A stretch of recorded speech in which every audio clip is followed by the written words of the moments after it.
Hoy, alam mo ba, Allen? Oh. Yung kapitbahay natin. Bumili ng 50 inches na TV. O ano naman yun? Ano ngayon? Bibili tayo ng 100 inches na TV. Bukas na bukas rin samahan mo ako. Masyadong ingit na yan.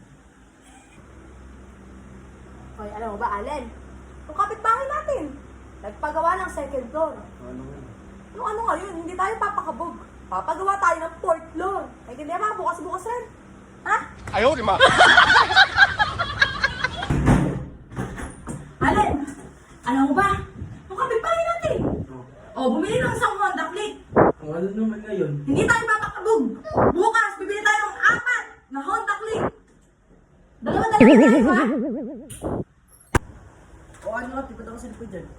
Yung kapitbahay daw natin nasagasaan ng dump truck eh. O ano nga? Hindi ka din magpapakabog. Kung gusto mo, punta ka dun sa labas. Manap ka ng dump truck. Magpabangga ka. Ayaw, di ma.